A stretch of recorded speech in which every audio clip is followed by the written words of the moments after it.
नमस्कार दोस्तों, कैसे हैं आप सभी। मैं उम्मीद करता हूं आप सभी अच्छे होंगे। दोस्तों, आज इस वीडियो में मैं आपको loan from friends and relatives entry in tally prime में कैसे करें, आज इस वीडियो में मैं आपको सिखाने वाला हूं। तो दोस्तों, इस वीडियो को स्टार्ट करने से पहले यदि आपने मेरे चैनल अभी तक सब्सक्राइब नहीं किया तो प्लीज़ सब्सक्राइब कर दीजिए, वीडियो को भी लाइक कर दीजिए ऐसी बेनिफिशियल वीडियोज़ के लिए। और यदि अभी तक आपने नोटिफिकेशन बेल को ऑन नहीं किया तो कर लीजिए, क्योंकि मैं जब भी वीडियो अपलोड करूंगा तो सबसे पहले आप तक पहुंच जाएगी। तो चलते हैं, वीडियो को स्टार्ट करते हैं। तो दोस्तों, मान लीजिए आपके ओनर ने किसी फ्रेंड से या रिलेटिव से पैसा लिया है, किसमें, बिजनेस में। ठीक है, तो इसमें दो टाइप है, कैश से या बैंक से। तो मैं पहली बात आपको बता दूं, कैश में कभी भी पैसा नहीं लेना चाहिए। और इसमें यदि हम बात करें कैश में कितना पैसा ले सकते हैं हम फ्रेंड से और रिलेटिव से, वो भी बिजनेस में, तो इसमें मैक्सिमम लिमिट है 20,000 रुपये। 20,000 रुपये से ऊपर आप कैश में पैसा नहीं ले सकते। ठीक है, फिर भी मैं आपको इसमें एंट्री करना बता देता हूं, कैसे आपको एंट्री करनी है, क्या इसका ट्रीटमेंट होगा। दूसरा मैं बात करता हूं बैंक से। ठीक है, बैंक से आप कर सकते हैं। ठीक है, वैसे इसकी लिमिट 25 लाख रुपये है, 25 लाख रुपये तक आप ले सकते हैं। ठीक है, तो बैंक से कैसे एंट्री करेंगे और कैसे एंट्री करेंगे, दोनों ही प्रकार से मैं आपको समझाऊंगा। अब चलते हैं टैली की तरफ। अब हमें जाना है वाउचर में। ठीक है, तो सबसे पहले आपको बता देता हूँ कैश में। अब मान लीजिए रवि गौतम से 10,000 रुपये लिए हैं। ये कौन है? ये है जो यश है, प्रोप्राइटर, इसका ब्रदर है। ठीक है, तो रवि गौतम से 10,000 रुपये लिए हैं बिजनेस में, तो उसको फिर हम कैसे इसकी एंट्री करेंगे। तो हम जाएंगे अकाउंटिंग वाउचर में और हमें यहाँ पर वाउचर ओपन करना है रिसिप्ट। ठीक है, रिसिप्ट करने के बाद सबसे पहले आपको डेट डालनी है, जैसे कि मैं इसमें डाल देता हूं, डेट डाल दी। फिर उसके बाद अकाउंट में, देखिए अकाउंट में यहां पर आएगा कैश। क्या आएगा? कैश। ठीक है, क्योंकि हम यहां पर 10,000 रुपये हमने कैश में लिए, किससे? रवि गौतम से। किसमें? बिजनेस में।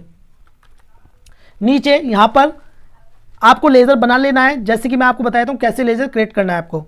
जैसे यहीं पर हम Alt+C प्रेस करेंगे। ठीक है, नाम में आ जाएगा, क्या आ जाएगा? रवि गौतम। ठीक है, अब अंडर ग्रुपिंग जो आएगा, अंडर जो आएगा वो आएगा अनसिक्योर्ड लोन। जब हम किसी फ्रेंड से, रिलेटिव से या जानने वाले से पैसा लेते हैं बिजनेस में, तो वो हमारा होता है अनसिक्योर्ड लोन, जो कि अंडर ग्रुपिंग आता है लोन लायबिलिटी में। ठीक है, आपको इसमें नाम, एड्रेस डालना चाहे तो डाल सकते हैं, स्टेट। ठीक है, तो इसमें डिटेल्स आपको डाल लेनी है। अब जैसे कि मैं इसको सेव कर देता हूँ। कितने रुपए है? 10,000 रुपये। अब 10,000 रुपये इसमें मैंने डाल दिए हैं। ठीक है, नेशन डालकर इस वाउचर को सेव कर देना है। मैं यहाँ पर कर देता हूँ, नेशन नहीं डाल रहा हूँ। अब उसके बाद चलते हैं हम बैलेंस शीट पर। बैलेंस शीट पे जाएंगे, जैसे कि आप देख सकते हैं जो लोन लायबिलिटी वाला हमारा ग्रुप है, ठीक है, ये अनसिक्योर्ड लोन, यहाँ पर 10,000 रुपये आ चुके हैं। ठीक है, कहाँ पर? 10,000 रुपये। अब हमारे 10,000 रुपये रवि गौतम के आ चुके हैं और ये हमारा एक तरह से लोन हो गया। अब जैसे मान लीजिए रीता से 10,000 रुपये लिए हैं, तो होगी सेम ही होगी। ठीक है, किसमें? रिसिप्ट वाउचर में। अकाउंट्स में क्या आ जाएगा? कैश, क्योंकि कैश में लिए हमने 10,000 रुपये। नीचे क्या आ जाएगा? रीता। तो यहाँ पर हम फिर से लेजर बनाएंगे और यहाँ पर मैं प्रेस करता हूँ Alt+C। ठीक है, नाम में रीता। अंडर ग्रुपिंग जो आएगा वो आएगा अनसिक्योर्ड लोन। ठीक है, अब उसके बाद डिटेल्स डालकर इसको सेव कर देना है। अब मैं यहाँ पर सेव कर देता हूँ। कितने रुपए? 10,000 रुपये।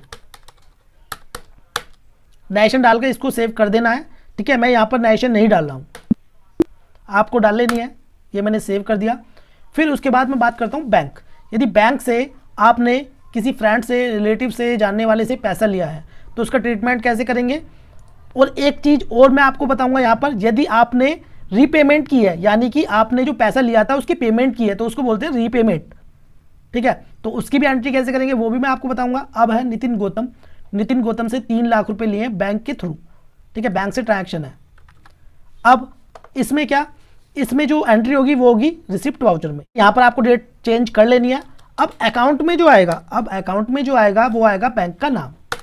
ठीक है, क्योंकि जो बैंक से एंट्री होगी वो बैंक स्टेटमेंट में आ जाएगी। अब यहाँ पर हमें लेजर बनाना है, Alt+C प्रेस करेंगे और जिससे भी आपने लोन लिया है उसका नाम आ जाएगा। अब अंडर जो आएगा वो आएगा अनसिक्योर्ड लोन, क्योंकि हम किसी जानकार से, फ्रेंड से, रिलेटिव से जब लोन लेते हैं वो हमारा अनसिक्योर्ड लोन होता है, जैसे कि मैंने पहले आपको बता दिया है। ठीक है, अब उसके बाद इसमें डिटेल्स डालकर अब इसको भी हम सेव कर देंगे। अब उसके बाद 3 लाख रुपए है यहाँ पर। ठीक है, 3 लाख रुपए हमने यहाँ पर डाल दिए हैं।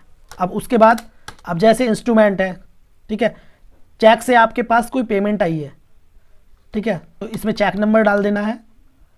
फिर उसके बाद इंस्ट्रूमेंट डेट यहाँ पर आ गई है, और बैंक नेम, यदि आप इसमें बैंक नेम लिखना चाहते हैं तो लिख सकते हैं, जैसे कि हमारा बैंक नेम है यहाँ पर PNB बैंक। ठीक है, तो यहाँ पर स्पेसिफाई बैंक नेम पर एंटर करेंगे। PNB बैंक से आई है हमारी रिसिप्ट, नेशन डालकर इसको भी सेव कर देंगे। ठीक है, अब उसके बाद रघुबर से यहाँ पर 50,000 रुपये बैंक से पेमेंट आई है। ठीक है, किस में वाउचर में एंट्री होगी? रिसिप्ट में होगी। रिसिप्ट में क्यों होगी? क्योंकि ये हमारी बैंक स्टेटमेंट में पहले से ही एंट्री आ रही होगी। आपको करना क्या है, बैंक में देखना है। ठीक है, देखने के बाद रिसिप्ट वाउचर में इसकी एंट्री करनी है। ठीक है, डेट चेंज कर लेनी है। अकाउंट में क्या आ जाएगा? बैंक का नाम। ठीक है, और यहाँ पर आ जाएगा रघुबर। ठीक है, रघुबर ये एक जानने वाले हैं और उनसे पैसा लिया है 50,000 रुपये। तो यहाँ पर लेजर क्रेडिट नहीं है, मैं क्रिएट कर लेता हूँ। अंडर ग्रुपिंग जो आएगा वो आएगा अनसिक्योर्ड लोन के, और इसमें एड्रेस वगैरह डालकर इसको हम सेव कर देते हैं। कितना? 50,000 रुपये। अब इसमें इंस्ट्रूमेंट में RTGS है तो RTGS डाल देंगे।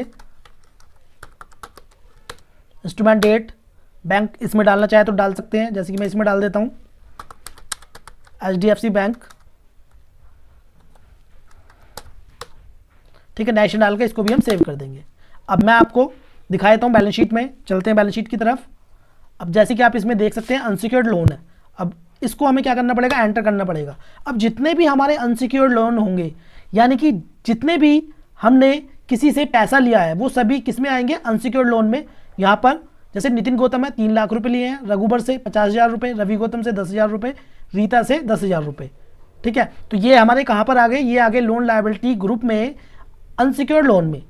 ठीक है, अब मान लीजिए आपने पेमेंट की है।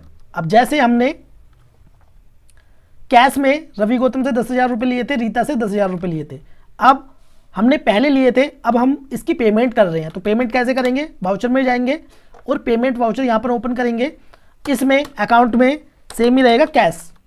ठीक है, और यहाँ पर आ जाएगा रवि गौतम। रवि गौतम कितने रुपए? 10,000 रुपये। मतलब कि हमने जो 10,000 रुपये लिए थे वो हमने उसकी पेमेंट कर दिया। जैसे कि आप यहाँ पर देख रहे होंगे करंट बैलेंस 0 आ रहा है। इसको नेशन डालकर इसको भी हम सेव कर देंगे। अब चलते हैं एक बार हम बैलेंस शीट की तरफ, और मैं आपको दिखा देता हूँ यहाँ पर अनसिक्योर्ड लोन। इस पर एंटर करेंगे। एंटर करने के बाद जैसे कि आप देख सकते हैं यहाँ पर जो रवि गौतम के 10,000 रुपये शो हो रहे थे, अब यहाँ पर वो शो नहीं हो रहे हैं। क्यों? क्योंकि हमने उसकी पेमेंट कर दी है, यानी कि उसकी पेमेंट कर दी है। ठीक है, अब उसके बाद मान लीजिए हमने एक समय पर रीता की भी 10,000 रुपये पेमेंट यहाँ पर कर दी थी। ठीक है, डेट चेंज करनी है। अकाउंट में क्या आएगा? कैश। नीचे आ जाएगा रीता। कितने हज़ार रुपये थे? 10,000 रुपये। अब 10,000 की जगह मान लीजिए हमने 5,000 रुपये पेमेंट की है। ठीक है, तो अब क्या होगा? एक बार हम चलते हैं फिर बैलेंस शीट की तरफ। अब इसमें अनसिक्योर्ड लोन में जाएंगे, और जैसे कि आप देख सकते हैं 10,000 रुपये थे इसके, और 5,000 रुपये हमने पेमेंट की, उसको बोलते हैं रीपेमेंट। तो यहाँ पर रीता के कितने बचे? 5,000 रुपये अभी ड्यू है। ठीक है, जो हमें देना बाकी है अभी। अब उसके बाद नितिन गौतम 3 लाख रुपये हमने लिए थे, ठीक है, रिलेटिव से, लेकिन इसमें हमने 1 लाख रुपए की पेमेंट कर दी। किससे? बैंक से। वो पेमेंट वाउचर में ही होगी। ठीक है, अब यहाँ पर बैंक आ जाएगा, कैश नहीं आएगा। क्या आएगा? बैंक आएगा। क्या है? नितिन गौतम। और जो ये वाली ट्रांजैक्शन है 1 लाख रुपए वाली, ये आपकी किस में आ जाएगी? स्टेटमेंट में। ठीक है, तो इसमें आपने जिस भी मोड से पेमेंट की है वो आपको यहाँ पर डाल देना है। अब जैसे कि हमने चेक दिया था, हम इसमें चेक नंबर डाल देते हैं। ठीक है, नेशन लिखकर इसको भी सेव कर देंगे। अब चलते हैं बैलेंस शीट की तरफ। ठीक है, बैलेंस शीट पर जाने के बाद अब जाएंगे अनसिक्योर्ड लोन पर, इसको एंटर करेंगे। जैसे कि आप यहाँ पर देख सकते हैं नितिन गौतम से जो हमने 3 लाख रुपए रिसीव किए थे, अब ये हमारे 2 लाख रुपए ही यहाँ पर बचे हैं। ठीक है, क्यों? क्योंकि हमने 1 लाख रुपए की पेमेंट कर दी। ठीक है, तो आपको इसी प्रकार ही अपने अनसिक्योर्ड लोन की एंट्री करनी है। यदि आपने किसी फ्रेंड से, रिलेटिव से या जानने वाले से बिजनेस में आपने पैसा लिया है, ठीक है, तो आप जब भी लें तो बैंक से ही लें, कैश से बिल्कुल भी ना लें, क्योंकि कैश से अलाउड नहीं है। 20,000 रुपये तक ही आप ले सकते हैं। तो 20,000 रुपये कोई बड़ी अमाउंट नहीं होती है। ठीक है, तो इसी प्रकार ही आपको टैली प्राइम में एंट्री करनी थी। ये वीडियो आपको कैसी लगी प्लीज़ कमेंट बॉक्स में जो बताएं। वीडियो आपको अच्छी लगी हो तो प्लीज़ लाइक कर दें और इस वीडियो को शेयर करें अपने फ्रेंड्स के साथ। वीडियो देखने के लिए धन्यवाद।